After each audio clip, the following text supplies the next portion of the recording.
तो वहीं कांग्रेस ने मध्य प्रदेश की सरकार में महिला राज्य मंत्री प्रतिमा बागरी के जाति प्रमाण पत्र को फर्जी बताया है। कांग्रेस के अनुसूचित जाति वर्ग के प्रदेश अध्यक्ष प्रदीप अहिरवार ने दावा किया है कि प्रतिमा बागरी का अनुसूचित जाति का प्रमाण पत्र फर्जी है। उन्होंने इसी के आधार पर गलत तरीके से मंत्री पद हासिल किया है। वहीं इस दावे पर मंत्री प्रतिमा बागरी का बयान भी सामने आया है। उन्होंने भी मामले में कहा कि जांच करा लीजिए, उन्हें इस मामले में कोई दिक्कत नहीं है। वहीं फर्जी जाति प्रमाण पत्र के मामले को लेकर एमपी की सियासत गर्माती दिख रही है। कांग्रेस के हाईकोर्ट जाने के सवाल पर अधिवक्ता ने बताया कि कोर्ट कोई भी जा सकता है, लेकिन जो प्रक्रिया है उसके अनुसार पहले ही शिकायत कलेक्टर के पास जाएगी, फिर कलेक्टर संबंधित विभाग के माध्यम से हाई लेवल कमेटी के पास इस मामले को भेजेगा और अगर इस मामले में शिकायत सही पाई जाती है तो कार्रवाई होगी।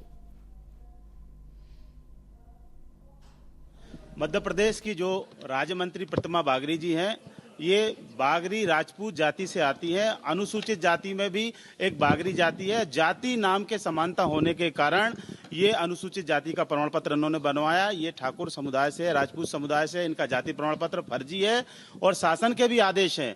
भारत सरकार 2007 के गजट में स्पष्ट उल्लेख है कि बागरी जाति का सर्टिफिकेट अनुसूचित जाति की बागरी जाति को होना चाहिए, राजपूत बागरी जाति को नहीं होना चाहिए। मध्य प्रदेश शासन के भी बहुत पत्राचार हैं, बहुत छानबीन समिति के भी आदेश हैं कि उन लोगों को लाभ मिलना चाहिए जो वाकई में अस्पृश्यता के शिकार है, जिनके पास कोई धंधा पानी नहीं है। उन लोगों को अनुसूचित जाति का लाभ मिलना चाहिए, क्योंकि बागरी जाति नाम की समानता हो। जैसे कुशवा समाज पिछड़े वर्ग में भी आता है और ठाकुर जाति में भी कुशवा आते हैं।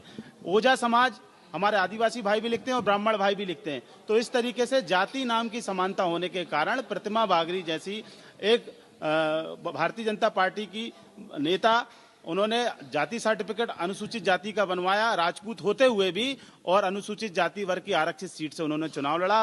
भाजपा ने उन्हें मंत्री बना दिया। देखिए, कांग्रेस पार्टी के पास मध्य प्रदेश में अब जमीनी मुद्दे नहीं बचे हैं और यही कारण है कि कांग्रेस के नेता अपने खाली समय में आज लोगों को जो जाति प्रमाण पत्र है उसको बांटने का काम कर रहे हैं। अगर कांग्रेस इस प्रकार के आरोप लगा रही है तो उसको साबित करने का साहस रखे। कांग्रेस पार्टी लगातार ऐसे आरोप लगा करके पलायन करती हुई नजर आती है। मध्य प्रदेश की जनता के लिए जो विषय अप्रासंगिक है, जिन विषयों पर मध्य प्रदेश की जनता जानती है कि कोई असलियत, कोई सच्चाई नहीं है, इस प्रकार के विषय उठा करके कांग्रेस मध्य प्रदेश की जनता के सामने एक उपहास का पात्र बन रही है। मध्य प्रदेश की जनता ने कांग्रेस की इसी मानसिकता, इसी सोच को लगातार आईना दिखाने का काम किया है और कांग्रेस आज फिर से उसी एक उधेड़-बुन में अगर उलझी रहेगी तो कांग्रेस के लिए परिणाम वैसे ही रहने जा रहे हैं। राज्य मंत्री जो है वो एक सशक्त महिला है, अनुसूचित जाति वर्ग से आती है और स्वाभाविक तौर पर भारतीय जनता पार्टी ने जिस प्रकार से उनको एक नेतृत्व देने का काम किया है, कांग्रेस को उसको लेकर के एक पीड़ा है जो इस प्रकार की अनर्गल बयानबाजी के माध्यम से व्यक्त की जा रही है।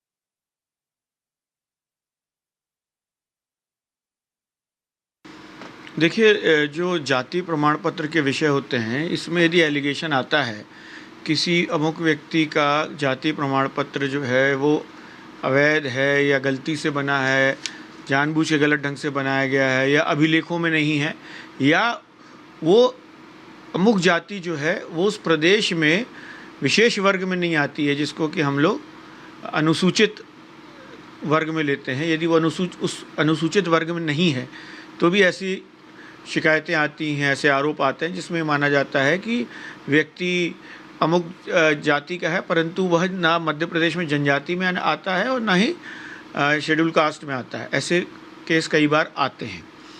तो इसमें जो होता है कि एक माधुरी पाटिल का जजमेंट है सुप्रीम कोर्ट का, उसमें न्यायालय ने ये व्यवस्था की है कि प्रत्येक राज्य में हाई लेवल कमेटी होती है। उस हाई लेवल कमेटी के सामने ये विषय जाता है और वो कमेटी जो है इसको दर्ज करती है प्रकरण बना करके, और जिस व्यक्ति की कास्ट सर्टिफिकेट का विषय होता है उसको सुनवाई का अवसर देते हुए और उस पर एविडेंस होते हैं, एविडेंस होने के बाद में निर्णय देती है कि ये कास्ट सर्टिफिकेट जो है वो वैध। तो वहीं जबलपुर में सौगाते मोदी अभियान